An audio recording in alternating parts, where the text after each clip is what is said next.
Mbote na bino baso na linga kabino mingi pe na lela bino fo babone ya chaîne oyo ya makasi oyo babone bakotaka tsanga donc en vrac les andouyo kabes la voix céleste la kubanda te sans que kopé ça na mbote pas boss papa pasteur l'homme de Dieu papa Alvin Beya bisika ozali que Dieu vous accorde grâce, bonheur, succès dans l'entreprise na nyonso. Pe ba communicateur nyonso ba ndeko nanga ba ko bundana ko panza sango ya mboka ya RDC. Pour la matisa na nous kuma papa Fati Beto et ce que vous allez vraiment vous savez que Dieu vous accompagne et que Dieu vous assiste nanga moko na kati. Sans oublier bandeko beli kati na diaspora lokola maman Marie-José Mbombo lokola maman prophétesse Kimbangi Mbote Bele papa pasteur Jérémy Mayelele wana nde bako soutenir mwana banyanga communicateur eza liboso na bino papa José Matuvanga futur député eza bato bandi ko soutenir ko banda na kati ba caution tina ba makambeza ba campagne d'évaluation ko soutenir mwana banyanga na kati aventure lobi wa nini abukaka.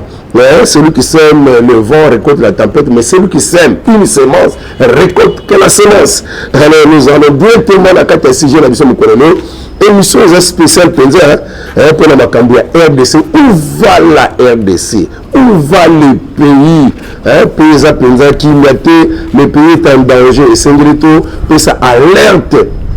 Quand il a monté réellement, nous allons où ils attendent à bombanate, ils attendent à bétanate, ils attendent à yilanate, mais tant que tout le monde a déjà projet, ni ils pour la mot canabiso, c'est le temps de l'union, et c'est le temps de l'abisso, héritage, bakoko batike la biso, parce que ceux qui ont bakoko na tawana, basani le kola makambu, on sala maleno, ne biso te kokuta ma belete, ne te kokuta makambu, te zoko vivre la route, ne te kotibo la paix ma belete, te tibo la paix ma minorité, mais ça n'a pas beaucoup de battre la héritage ou que les biso peut te bunda te tibo la or, te tibo la diamant, te ça la manioc, te ça la pili, et le capitaine de Sikamo tournaku, parce qu'il y avait des gens qui avaient protégé ma belete.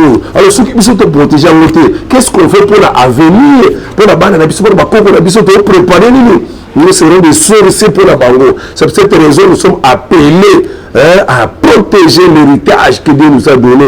Quel qu'il soit qui, quand on a une partenance politique, regarder les projets qui sont en face de nous, et c'est le temps de s'unir et aller dans la carte Yakubunda afin que éthique la pour la biso mabeli à Congo. Parce que Belé, côté les bango, influencer bango, namboka, mais côté la carte Yakumpola pour le côté Kamboka, moke comme la maboka paya à la merci des autres pour la proposer moi poste, proposer moi protection. Mais nous nous sommes pour la manette pour la bande papa pour la bande on va cause à la peut exploser. Donc il ne faut pas regarder seulement vos propres intérêts, mais il faut regarder aussi les intérêts des autres. Il y a un comme de Tshisekedi, à Tikala Koloba déjà que le ventre d'abord, mais le peuple d'abord. Parce qu'on a dit que nous la matadi, l'État, le gouvernement, le bango, la souci population, la souci peuple.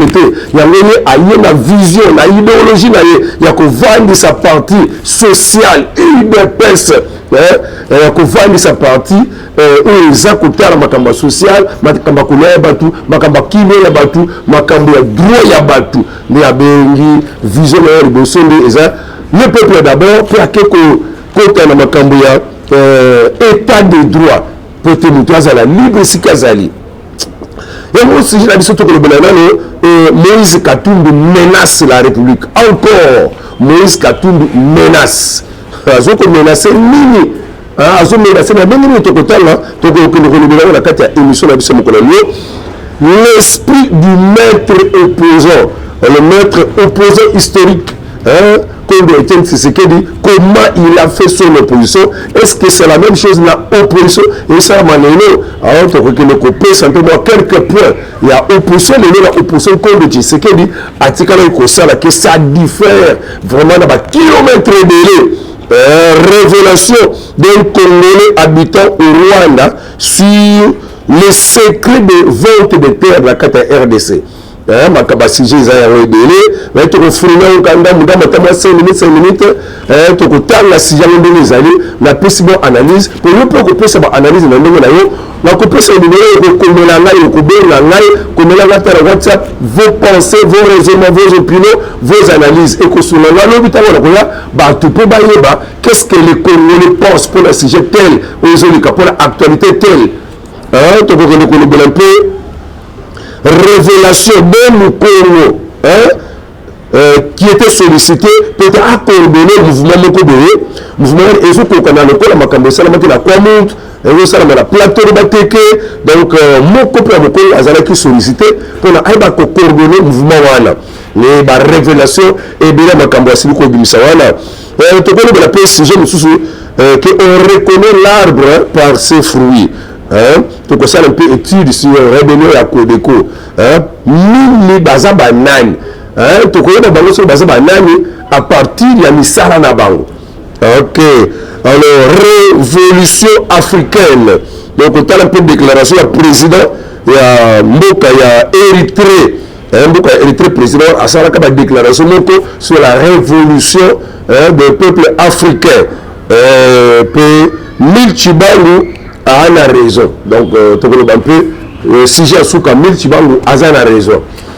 A la raison pour nous, à l'Obakanini, tu peux le émission, il y a mon tu peux la actualité, il y a mon et puis si ma parole, ma menace, il y a Moïse Katumbi, si il y a dégâts au Salamaki, Betaki, Neko, il y a Matata Mpolo, qu'on a la carte de Bombachi, la carte de résidence d'ailleurs, mais Matata Mpolo, qui m'a bétié Kaka, pour poser ma bombaye, Bazaki la pose ma bombaye, ça le Kaka pour Azan de Konangaï, il y a un basili ko sala bono. C'est pourquoi Moïse Katumbi a dit ko sala ba déclaration pour la Latine, la Betaki, qui a Matata Mpolo.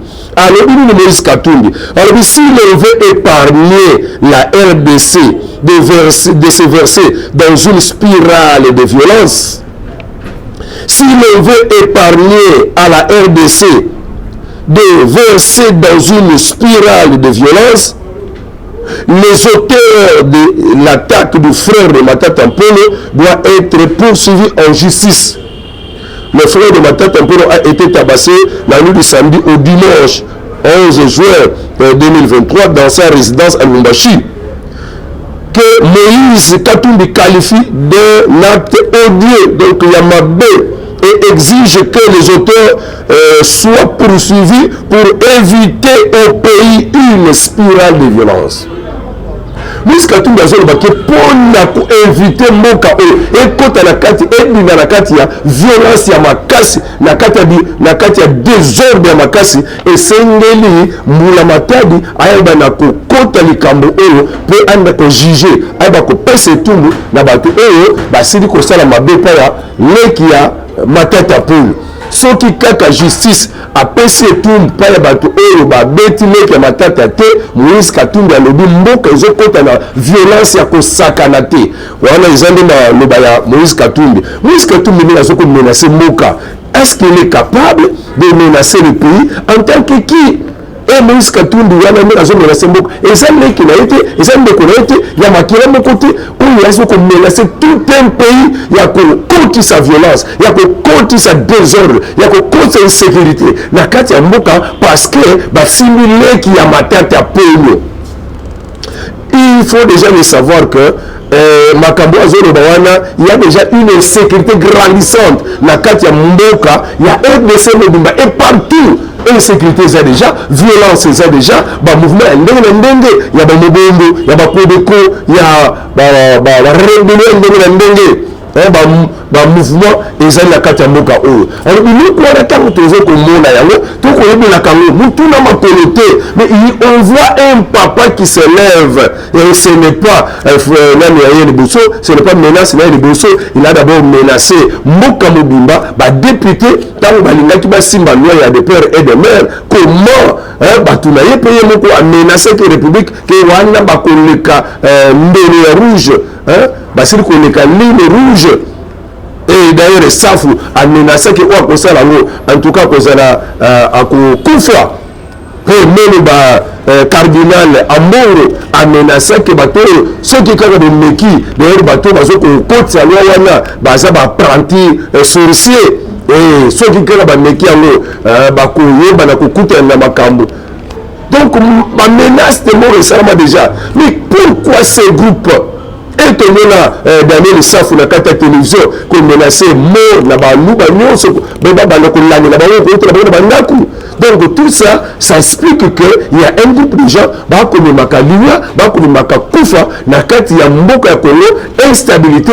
Donc la personne ici, déjà à nous fourni. Et ce n'est pas à la justice, il y a Kotika la Kakabouche B, mais il faut justice à Ebanako. Tambola, justice à Ebanako. Ça, là, il y a de telles paroles, ils ont proféré par les Moutou Obabengi Lokola Katumbi, qui déclare que ceux qui exige que les auteurs soient poursuivis pour éviter au pays une spirale de violence. Donc, essengeli mutuana justice aibanda kopesa et tumbu coûte que coûte sinon mboka et kokuta na kati ya violence essengeli. Alors ngai nazoko interpeller justice. Mutobuyi atelemi abana le capeur nazoko pesa pe maloba. Que ceux qui kaka balandeli bato ba betile ki matata pe noté en tout cas mboka kokuta na kati ya ambroisement na kati ya violence na kati ya passe ya koleka. Il y a bien une spirale de violence. Puis, à celui qu'on le baquet, Azoko pèse mais forte pas ma tête en polo, donc il donne sa solidarité à ma tête en polo et à sa famille. Donc, tala biloko ezoleka, nazongeli sus maloba ya mabe o Moïse Katumbi asili koloba yatina koyoka sango ke babeti leki ya matata mpono tondeko ya matata mpono. Moïse Katumbi exige que les auteurs soient poursuivis par la justice et condamnés pour éviter au pays une spirale de violence. Parce que la carte titre Moïse Katumbi a dit que si l'on veut épargner à la RDC, si l'on veut épargner, ceux qui te disent épargner RDC, Mobutu est yaté, pasi est yaté, insécurité est yaté, Moïse Katumbi a senga que baleka na kopesa etumbu paya ba oyo ba simbi nzoto ya ndeko ya matata mpono. Donc il faut déjà savoir d'où viennent les violences, l'insécurité, la kati ya mboka na biso. Voici les auteurs, voici le premier auteur et ses adeptes ont fait de même, les mêmes menaces. Oyo ya zosala ban adeptes de basala kango. Donc en tout cas que la justice ébalue sa page. Oui, on doit aussi poursuivre quand même bandeko batu oyo basiliko salamabe et pas ya ndeko ya matata pono, mais aussi à ceux qui profèrent des menaces contre la République. On a déjà mboka sous menace, mboka sous insécurité. Alors il y a des gens bazoka na kosalango qui le font déjà. Papa Nabiso, ministre intérieur, alors déjà que Makambo Salama qui na kata katanga ba opposant ba yepo ba sala yango na kata Kisasa. Alors que la justice fait son travail aussi pour la bato oyo bazoko menacer menacer la République, bazo proférer des menaces. En tout cas pour la première point ngai la ligne vraiment justice a s'imprégner paix na bato oyo. Ndenge déjà Mukeba ya Zakuna ça fois en foot. Nous sommes en Amérique pour consacrer l'Assemblée nationale, il y a enlevé c'était du mensonge. Ceux qui ont république, ils ont posé à Lukayo, à Kalayo, à Kokalayo, n'est pas Kalaki, Mukebaye. Alors, tout le deuxième sujet, la mission de Kololo, la Lingi Bilonion, ce bisika qui s'alloue. Est-ce que ça l'analyse? Il y a Makambu, ou menace, ou papa, à Zosala. Est-ce qu'on peut imposer à la justice que si ça ne se fait pas, alors ceux qui peuvent épargner RDC, n'a pas de menace, n'a pas de dérangement, n'a pas de trouble, n'a pas d'insécurité, alors il faut, il faut déjà le savoir qui est Moïse Katumbi. On avait déjà dit la fois passée que Moïse Katumbi n'est que le petit frère, il y a Kagame et n'est qu'un instrument de la communauté internationale pour accomplir le projet de Kanga pour la Mboka ya Congo, parce que c'est un étranger qui n'a rien à voir avec la RDC. Flash, attention. auprès des services fonciers pour la fin bazoba awa flash attention moko ya oyo azokovanda na kati ya Rwanda apesi barévélation oyo moko avandaka na Rwanda ndeko na biso congolais avandaka na Rwanda asali ba révélation oyo boyoka ba révélation ezali auprès des services ya sécurité ya Rwanda asili kozwa renseignement oyo ke na kati ya mboka ya Congo eza na bato baotravaille mpe na Rwanda banani wana moko nango aza na kati ya service ya foncier ya RDC service ya service foncier donc atangaka makambo ya mabele koteka bibitenge na mbele tout ça service wana eza na kati ya mboka na biso ya Congo ezokolivre bapropriété donc bamabele epai ya bapaya na kati ya mboka na biso kotekela yango na bapaya mpenza directement te me bakotekelaka yango epai ya bakongole nzoka kongole wana aza ne représentant kolo mpenza babele wana ane libanda yango bazili baloba awa mutu aza na kati ya service ministère ya foncière mais mutu wana azokosala mpona bapaya basombaka babele na kati ya Congo une autre forme de la balkanisation renseignement oyo un Rwanda habita avant na Kigali azu yango na service ya renseignement ya Kigali kena mboka na Congo toza na bato oyo baza na kati ya ministère foncière mais bazotravaille mpona Rwanda kotekelaka bato mabele bakongole te mais barwandais mpona kokokisa makambo ya balkanisation ya forme mosusu. Il vient de remettre le répertoire complet de tous les espaces acquis et leur localisation géographique. Yé akena mboka ya Europa mutu azoko travailler na kati ya ministère ya foncière akena kati ya mboka Europa asili kopesa bisika nyonso bango bateki mabele epai ya bandeko ba Rwandais asili kopesa bisika nyonso na ba localisation géographique asili kopesa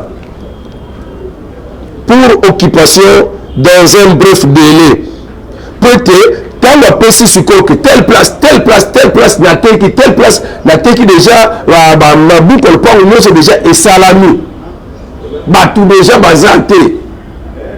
Après si rapport, on a occidentaux, quand on va saluer un voyage dans Occident, après si rapport, on a occidentaux, pour on Occident, basa la ligne, mindele, occidentaux, na kozwa sikoyo vrai occupant, obakoya ko occuper mabele wana baya. Il a fait le répertoire complet de tous les espaces acquis à leur localisation géographique pour occupation dans un bref délai par les sujets rwandais. Déjà installés sous la bénédiction et la connivence de quelques généraux. Pesi pe bakombe ba généraux oyo baza en connivence na ministre wana pona ko faciliter ba Rwanda wana bazwa mabele na Congo pe mabele wana basili ko sala ba acte moko ba benga na ba occupant na mabele wana pe mabele wana etikali vidi sikoyo ba yebisi ba occidentaux ke tango ekoki pona bango ba ya kotia bato oyo senge ba vanda na mabele wana. Donc, occupation étrangère, c'est au plan à Kala que le Congo sera habité par un autre peuple qui sera le Tutsi. En rapport et à projet que Mboka Congo et Sengeli, la Kata Mboka Congo va installer royaume Tutsi. Donc, makambo na nyonso ezoko salama na soutien ya ba congolais bazala ba ministère bazala quelque part bazala ba haut gradé ba généraux bazo faciliter occupation ya mboka extermination ya ba congolais yango tokoyo kaka ba mobondo o tokoyo ba kodeko tout ça ce sont des gens qui sont manipulés instrumentalisés pour na koyeba ko exterminer ba congolais maberwana déjà ba somba sous la belle il y a ministre moko songolo to mutu moko na kata ministère foncière a facilité biloko ko sala bango mikanda ya mabere pour la secours, bah PC déjà rapport va diminuer que ma bénéwana et ça l'on vu. Voilà les Congolais si quatre autres les Congolais si quatre commis la balkanisation totale. Voilà que Rwanda dans la quantité, mais déjà ma belle to PC déjà to tekeli déjà bah Rwandais et maintenant ils sont prêts. Rwanda na Angola na fongo la mambwa na ba révélation oyo beaucoup ko kaka na kati ya chaîne ya la voix céleste. Car mingi te bokoyoka na Angola échauffé otobenga na bakongolais mais bakongolais o bakobengana na kati ya Angola bakongolais bakobengana na kati ya ba Brazzaville bakongolais bakobengana na baboka kala mingi te bokoyoka yango mais bakozala na kati na bango mwandamo bakongolais mais na kati na bango c'est seront des Rwandais bakobengana na kati ya Angola kuna kala mingi te bokoyoka. Il y a déjà des arrangements entre Lorenzo na baboka wana arrangement des esalami. Mais quand il Kalaté, et c'est les réfugiés, il y a des Congolais basés en Rwanda, basés dans la Katamboka. Ça ne serait pas des réfugiés congolais, mais les Rwandais ne font pas compte. Il faut pas occuper la terre. Ils sont bien dans la bataille de Ituri, ils sont bien dans la bataille de Nord Kivu, ils sont bien dans la bataille de Kati Kwamut, na Kati ya Grand Bandundu, lelo na Congo central, na Madimba, Bangombe bakoti kuna, na Congo central, na Kati ya Kimvula, mais bakomi ko kata batumitu. Bakimi bamboka pour pas aller remplacer. La complicité il y a ba o bazo kamba biso. Alors, toujours que la biso la copier ça ba information. Alors ba flash. Avertissement aux autorités du pays sur une grave infiltration au sommet de l'État.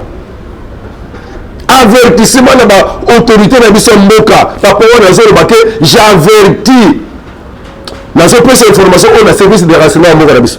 Il n'y a pas pour fatiguer de tort. Le service de communication, il n'y a pas pour fatiguer de tort. Parce que la route que Kungo Lango, la Siaba Belé, la révélation eux. De sûr que Tambola Tozul, ils ont les capés dans les réseaux sociaux. Donc, pas dit pour dire afin que, oh, ce qui est révélé. Ah, ils ont mis le puissance de fait. Au sommet de l'État, avertissement aux autorités du pays sur une grave infiltration au sommet de l'État. Les commissionnaires et acheteurs de terres pour le compte du Rwanda et ses ressortissants qui sont en RDC, il s'appelle un ministre chargé de l'aménagement du territoire. Par le but que je suis originaire de la province de l'Ituri, territoire Irumu, je réside en Ouganda. Et l'information que je vous livre vient de la source sécuritaire du Rwanda. L'émissaire rwandais en RDC en charge de l'acquisition de l'OP de terre est finalement connu. Il y a plus de 3 ans, il avait reçu cette mission d'achat des espaces de terre à l'ouest du pays pour leur donner des titres, obtention de titres. Donc, tout le monde déjà que dans la Congo centrale, il y a même ceux qui sont dans le gouvernement, sont complices de vendre des terres. Au moment où le cas de la Parlement, il faut côté comme un bébé, même si on a vendre les causes à la renouvelable. Est-ce que la Calamoutou a dit que que ma belé, beaucoup de que la Moutouma belé, même si on a 9 ans, mais ça c'est vendre les pays. Ou à 4 milliards, 4 militaires, ou à 5 militaires, ou à 10 militaires, et province de Mbekei. Et c'est ça qui s'est fait. Il y a un peuple coloté, il y a un mouka. Mais quand on côté comme belé, est-ce que c'est ça qui va vous la cala? Que Batma consomme ma belé, Namboko, Batma bote la 400 ans, 500 ans, et Vanda, Batma bote à Kawana, mais on a Kamboko, village d'Ateki. Est-ce que ça m'a déjà? Et c'est depuis quel temps que tu connais comment on va belé, tu perds dans la Katamboka? Où va le Congo? Où se trouve le Congo? Et si quand il te dit, bah quoi qu'on a besoin de tirer besoin de belé eux. Nous te écoutons avec toi, nous continuons à dire, Rwanda, nous te voyons, nous te tenons partout. Nous sommes dans le gouvernement parce que nous n'avons encore rien, on n'a pas encore de travail. Mais nous sommes encore là, nous la minerai. Ce qui est déjà là, nous avons des avant. Nous avons des côté de minerai. Nous avons des masang, nous avons des muzoba. Côté de la minerai, nous avons des On ne peut pas vendre l'héritage. Atakutu Nabot, aboya koteka héritage na ye o azwa et pas ya Akab aluka boma abot. Mais lokola Nabot la nzamba ye na prophétie que ndenge kaka obomi Nabot wana yo pe ba moi ba kolia ba komela makila na yo.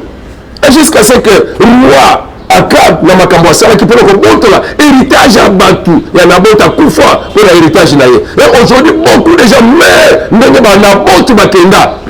Et vous croyez que ces dirigeants resteront impunis? L'histoire d'Akab, vous tenez un jour de Kozala, beaucoup de peu fort, et c'est comme Kozala. Mais Makila, ça c'est combien de Kakawani? Le roi Akab Alinaki, Anuka, Allah Tabilamba, Yankulu Moussous, il y a chef Moussous, pour la Baye Bateke, mais ça c'est par hasard les oignés. Mais il y a aussi beaucoup Kamboka. Boko teka mboka boka nsaraki no bino boko tika na seko na seko botomi badamu na porte po bokimela botika la ko exposer biso population tina te po bamobondo baboma biso po bakondeko baboma biso po mboka oyo etika la koteka makpaba mosusu boyeba koke sori ya Akab makila ya Akab bamelango baleshe yango baya bambua boyeba ko un jour vous allez en récolter ce que vous avez semé. Voilà, ils ont pas besoin de conduire. Ça va beaucoup la route beaucoup alors que beaucoup de canaux, bonjour beaucoup ça va beaucoup de la route c'est quoi ça paradis? Hein? C'est un pays où il y a de l'eau congolais. Les blancs font des projets pour pas comment la mboka. Et puis les autres côté la carte de complicité. Il y a côté Kamboka que ça n'ira pas et ça ne se tiendra pas. Le président Félix Tshisekedi a dit voyez ma candidat congolais et le pays le Congo restera au Congolais. Oh toujours Congo central. Moko susu azalaki sollicité pour la asala mouvement moko ya bamobendo na Congo central. Mais il y a un lobby que aboyaki ba proposer que $300 par semaine. Mais aboyaki peut pour dévoiler secret à qui na Brazzaville. Ah na lobby mboka. Il y a un lobby qui akimi na libanda ya mboka. Abeka akimi libanda ya mboka. Mais achika ko poser biso mayele moko boyo. J'étais sollicité par un notable influent à Mukongo pour adhérer à un mouvement en qualité de coordinateur. Pour adhérer à un mouvement Nazala en qualité de coordinateur. La mode d'action, il y a le nom de Kwamut, il y a le nom de Mbankana, qui est le plateau de Bateke. Allez, il y a le billing. Mutuana alobi que ye alinga balinga ki ba opposé les bandibu et les bandandu ndenge batekena bayaka bazali si c'est mon ngeza la pena bakongo bandibu na bandandu balinga tomboka babomana basuka ki wana te balinga ki ba opposé bayombe na bamanyanga batomboka basopposé babetana balingaki basopposé bamanyanga ya ngambu oyo ya kasi bamanyanga ya ngambu ya fleuve oyo balingi baopposé bango na bandeko oyo bamboma parce que bakangani bamanyanga ya kasi bakangani bamboma balingi baopposé bango babunda bamanyanga nyonsi balingi baopposé bango babunda na bayombe ali bango ndibu balingi baopposé bango babunda na banjandu yango moni déjà que banjandu déjà bavandi kuna barwandais si koyo bitumba ngezala bakoyelinge kabona en 3 parties il est comme donc le gouvernement alinga ko gérer en situation là té en revenir yango mais yesu ko to yoko na kosilisa ye asili koloba ke solution ezaka ka moko pour na kosilisa biloko wana po bato belé déjà baza déjà la kata Congo central baza déjà kuna baza na ba ferme parce que tout ça là éviter une implosion. Pour éviter une implosion dans la Congo centrale, il faudra commencer par nettoyer la base de Kitona. Yoka. Nettoyer la base de Kitona. Papa Jean-Pierre Bemba, papa Fatih Beto, papa Apesi Makanisi, que pour le tour réussir, le tour de niveau Congo central, où ils ont déjà invité qu'on nettoyer la base de Kitona. Et to identifier ma suspicion au bazar de la hiérarchie à Congo central, le gouvernement provincial à Congo central, il y a des infiltrés. Donc, banana pour identifier papa Mokozi. Voilà, alobaki bongo. Alors, sous la camp militaire, tous les niveaux de la hiérarchie provinciale, dans les camps militaires, dans toutes les fermes, sans exception. et il faudra au plus vite inquiéter les propriétaires du bétail de la Bimba et tous les nouveaux acheteurs de terre. Donc, il faut penser que tout peut qui s'abattre sur ma belleté.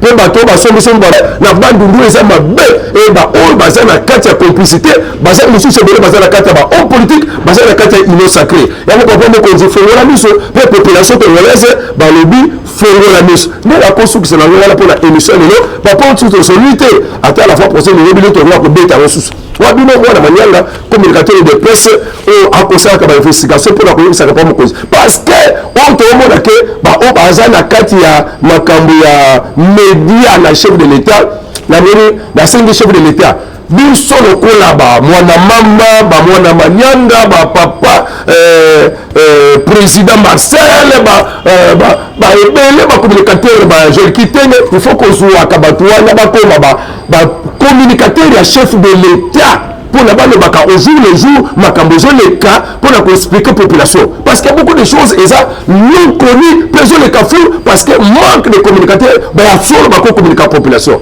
Alors là osukisa wana numéro de téléphone plus 243 89 92 51 866 plus 243 89 92 51 866 pesa makanisa nayo pesa baanalyse nayo na makambo ezoleka na mboka toyiti wapi toza wapi mpe tozokende wapi mpona mboka Congo tokoma baluba basali nini ntango mokongo ayaki na pouvoir babomaka bakongo ntango mongala ayaki na pouvoir babomaka bangala ntango baswahili baye babomaka baswahili kaka nde moluba baye tokoma baluba eruti wapi na ngambu wana mpo bakabula biso soyo ili et allons de l'avant papa bo moko maman bo moko ekolo bo moko au revoir à la prochaine avec Dieu nous ferons des exploits.